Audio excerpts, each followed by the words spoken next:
Afrox has two types of welding machines, namely welding machines with integrated feeders and those with remote wire feeders. Integrated feeders are located inside the power source, and these types of units are also named compact machines. Remote feeders would normally be connected to the power source via interconnecting cables of customer-specific lengths. These cables would house the power cable, 14-pin control cable, and gas supply hoses. Remote feeders improve portability. Setup for both feeder types would normally be the same. Ensure that the inlet, intermediate and outlet guide tubes are fitted to the feeder and that these match the diameter of the wire fitted.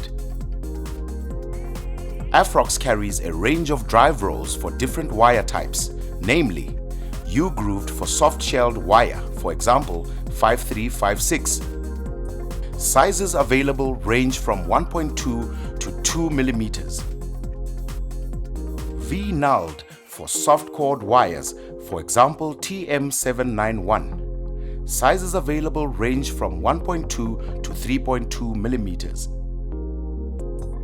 V-grooved for harder wires, for example MIG 6000. Sizes available range from 0.9 to 1.6 mm.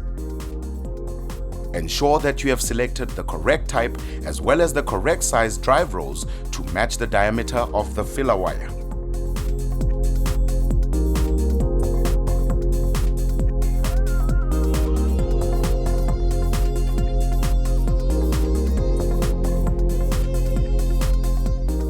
Fit the spool of wire to the spool hub and attach in position with the retaining ring.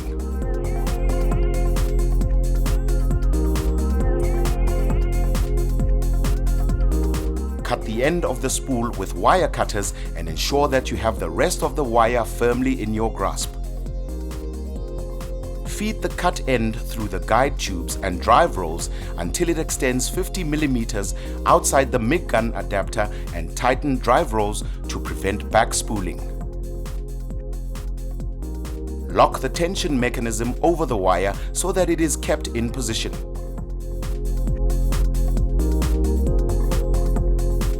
Ensure that the liners are correct for the type of wire selected, for example, steel for mild steel and Teflon for aluminium.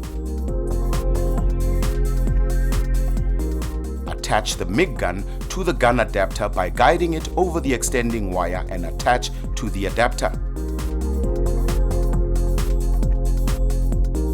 Remember to remove the nozzle and contact tip before feeding the wire.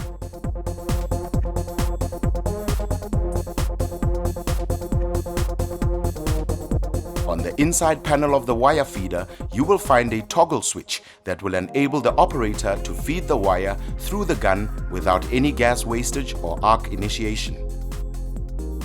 Set a slow speed on the wire speed selector. Move this toggle switch to the wire feed position and your wire will be fed through the feeder and MIG gun. Select the correct shielding gas for the wire selected. For example, Argo Shield for mild steel and Alu Shield for aluminium. Remove the dust cover and open the valve momentarily to dislodge any impurities that might have collected during storage. Connect your flow meter to the cylinder using a cylinder spanner. Attach the gas hose to the flow meter.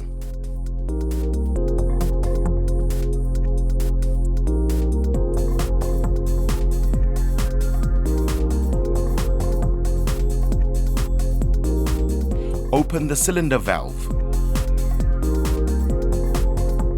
Ask your assistant to move the toggle switch on the front of the feeder to the gas flow position. Set the flow rate on the flow meter to the desired reading, which is normally 15 liters per minute, depending on the prevailing conditions, and then ask the assistant to release the toggle switch. Your gas flow is now set.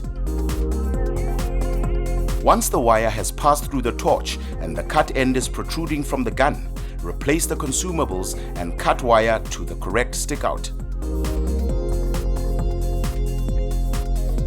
Take a spanner and set the tension on the spool brake or spool hub. Set the wire tension by 1 turn of the tensioner. Ensure that the earth clamp is not connected to your workbench. To check whether the set tension is correct, bend the end of the wire until the sharp end faces upward and then press the blunt end of the wire against the surface of your workbench. Press the trigger, and if the wire feeds continuously without slipping at the drive rolls, then the tension is correct. It is critical that not too much tension is exerted on the wire, as it could change the shape of the wire and that could result in feeding problems. Select the desired volt as well as wire feed settings to indicate amperage. Your parameters are now set and the machine can now be used for welding operations.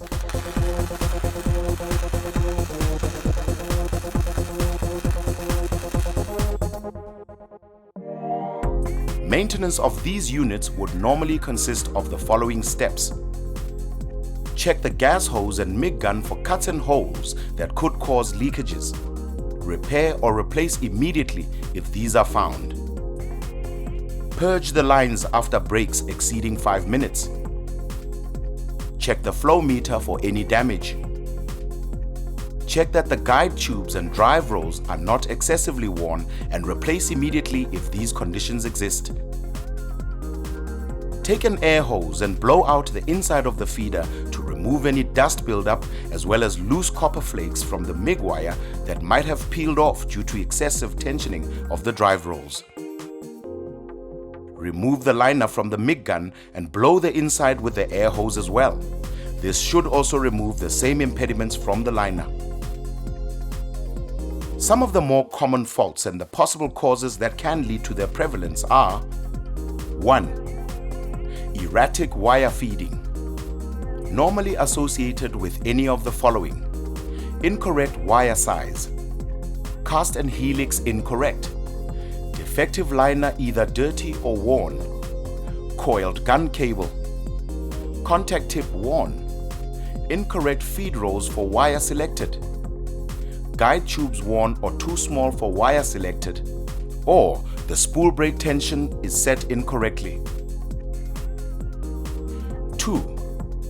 No arc initiation, normally associated with any of the following: power source connected to the incorrect input voltage, earth cable not connected, wire feeder not connected to the power source via the intercon cables, or the wire feeder on-off switch not switched on. 3. Spatter, normally associated with any of the following: incorrect amp and voltage settings, wrong shielding gas selected for the application, incorrect wire stick-out lengths, wrong inductance and incorrect welder technique. 4. Porosity, normally associated with any of the following: incorrect gas flow settings, leaks in the hoses, nozzles clogged with spatter buildup, or external factors, for example, drafts and wind.